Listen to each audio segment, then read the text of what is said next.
The Adventurer's Log 1.10.23.20.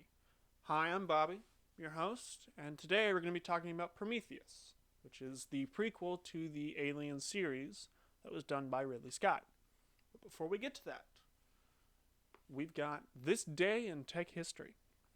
So, October 23rd, 2001, using the slogan, 1,000 songs in your pocket, Steve Jobs introduces the original iPod, featuring a 5 gigabyte hard drive, firewire connectivity, and synchronization to iTunes. By using a 1.8-inch drive, the iPod was significantly smaller than competing MP3 players at the time. The firewire port allowed simultaneous charging and high-speed music synchronization, innovative for its time. At the time, the original iPod only worked with Macintosh computers. However, the popularity of iPod amongst Windows users who had to hack together a solution to use it with their computers prompted Apple to release a Windows-compatible version in the second generation of iPods. With the introduction of the iTunes Music Store in June 2003, the runaway success of the iPod completely changed the landscape of music and computer industry. Without the iPod, we wouldn't have the iPhone. Plain and simple. Because it was iPod, iPod, iPod, iPod, iPhone, iPod, iPhone, iPhone, iTouch, iPhone, iTouch, iPhone, iPad, and so on, so on, so on, so on. So, yeah. So that's today's history. So on to our topic of the day. Prometheus.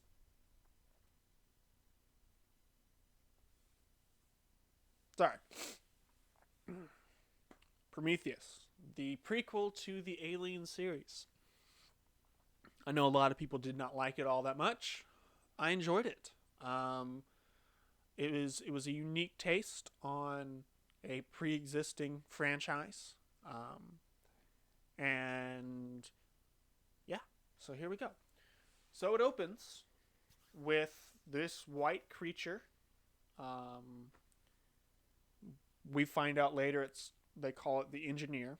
But it opens with him opening a can or a canister and drinking juice or liquid or whatever the solution is, and he ends up falling apart because his DNA is breaking apart and falls into the water, and boom, life on Earth has begun. So we, in the Aliens franchise, or at least the Prometheus portion of it, we were created by the engineers. So our main character ends up piecing together some different pictures and tablets and all of that archaeological stuff, and they figure out there in space is someplace that we're supposed to go. So they get a benefactor, and he pays for their trip, and they fly off into space.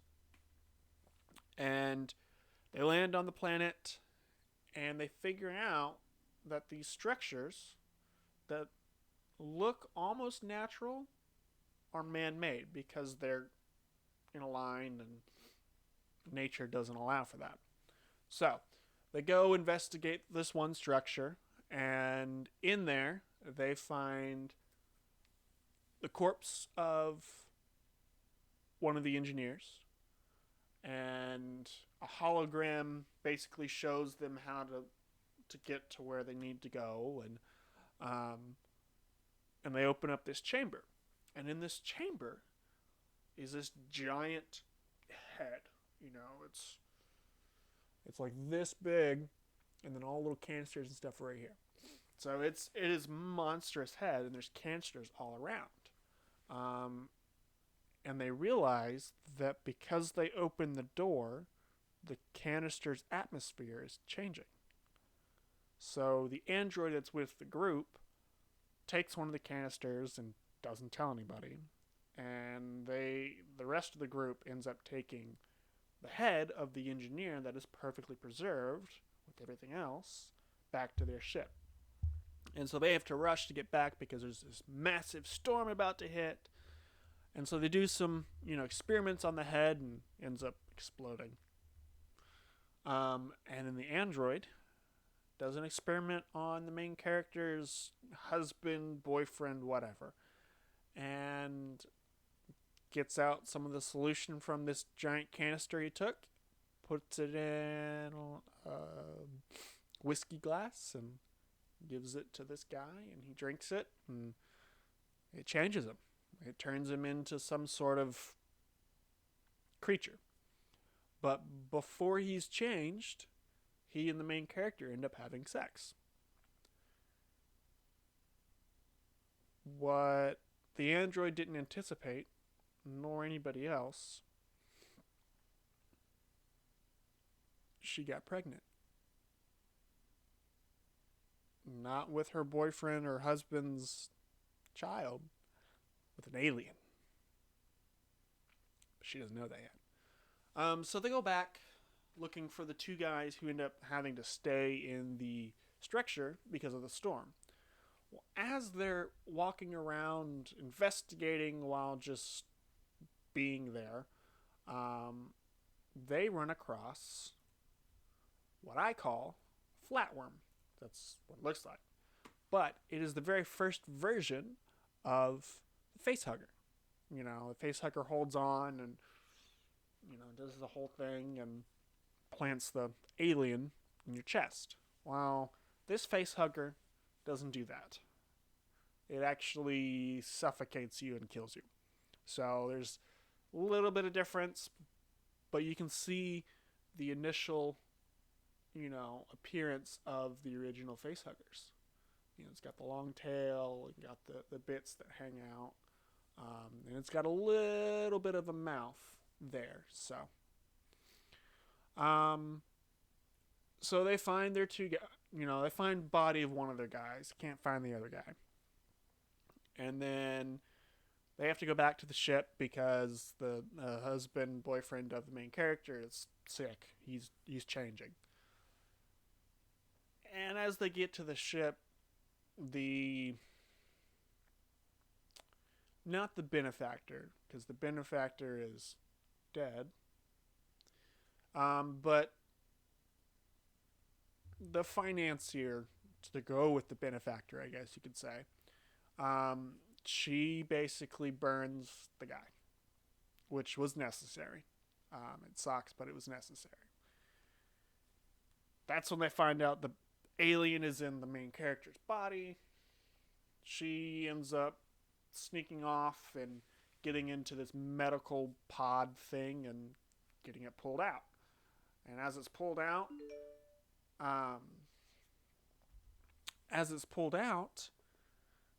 it dies.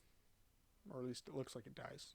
And so she staples herself up, and that's when she finds out the benefactor's actually not dead. He was in a stasis pod, another part of the ship, and the whole reason he came is so that he could talk to one of the engineers. And the main character's like, they're all dead.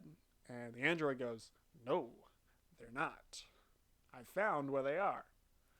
What he had done earlier was he went investigating, and he found this room. It wasn't lit up like this, but this room is the control deck of the ship that they happen to be at or be near, as well as stasis. So in the middle, that pointy section right there in the middle, that's the chair for looking or controlling everything. And then the one on the left and right,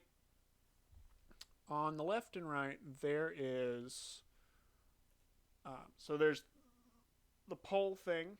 Here, let's do it like this.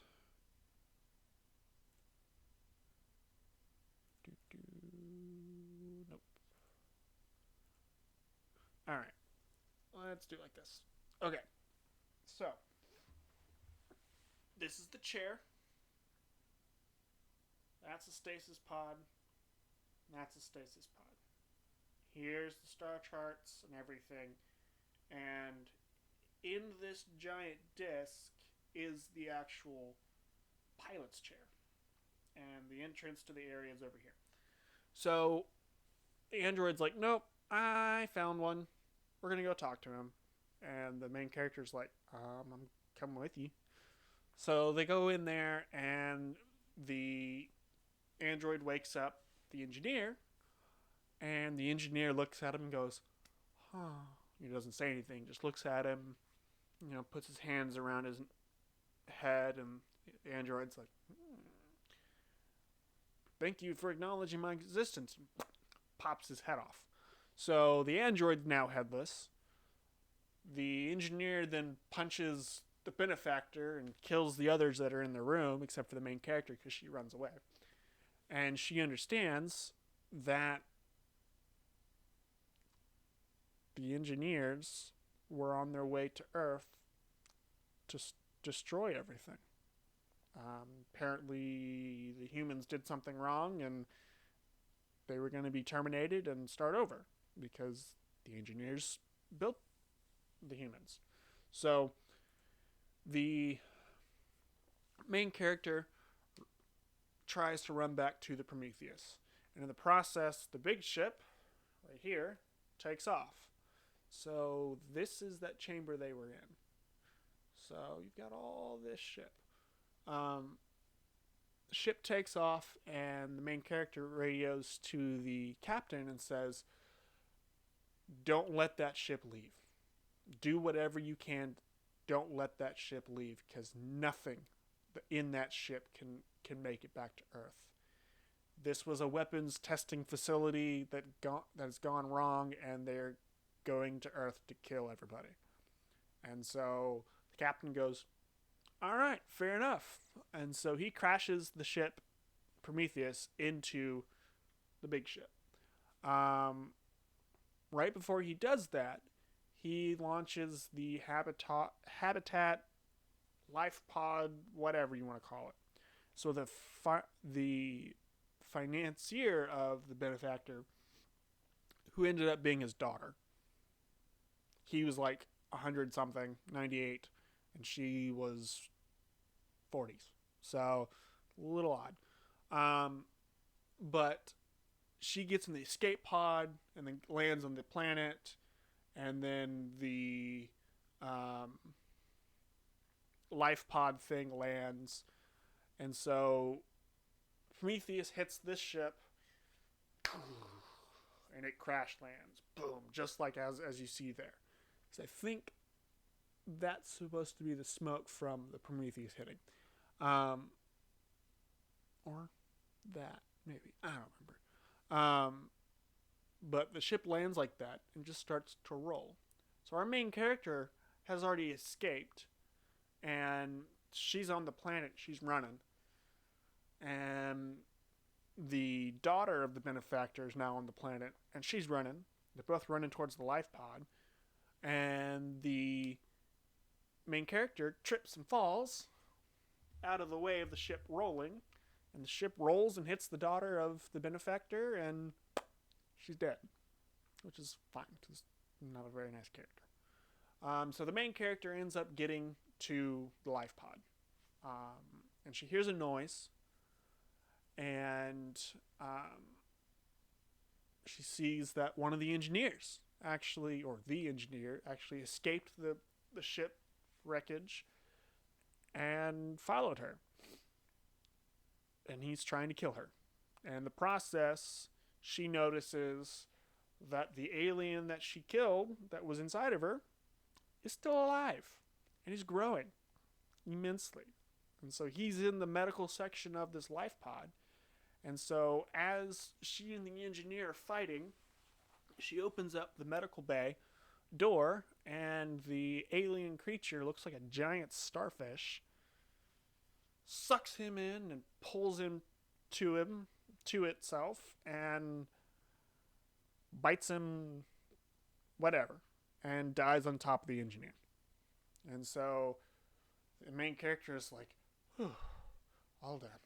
And she gets a radio call from the head of the android, and he basically says, I can get us out of here. We can go to Earth. And she goes, we're not going to Earth. We're going to the engineer's homeworld, and we're going to unleash the rest of this ammunition on them, get them back for trying to kill us. And he goes, oh, by the way, there's more ships. So they get in the ship and then take off. And that's pretty much the end. Well, if you watch all the way through the credits, there's a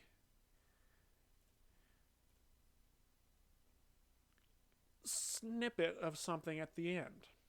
It is the very first version in the timeline, not of video wise, but, well, not of franchise wise, but in the timeline. It's the very first version of the xenomorph that we see. And we learned in Alien vs. Predator and Alien vs. Predator 2 that the aliens actually take on some DNA from the one that they inhabited, the one that they killed or whatever they hatched from. And because the engineers created the humans, that is why that one looks a lot like the original xenomorphs, but is slightly different. And the original xenomorphs, let's see here. Original xenomorphs looked like so. So there's some difference. So there's some difference, but at the same time, some similarities. So you can see there's the arch of the head, but you've got the teeth, and you've got the arms. So there's some similarities there. And let's see here.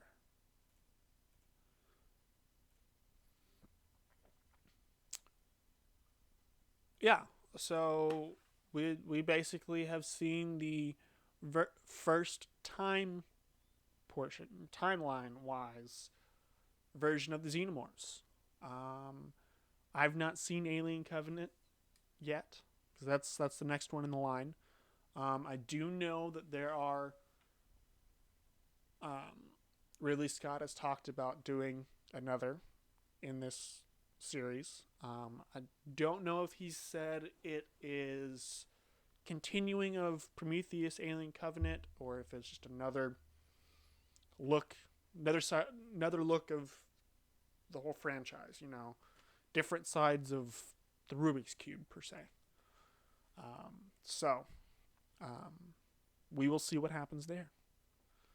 That's pretty much all I have. Other than I enjoyed the movie.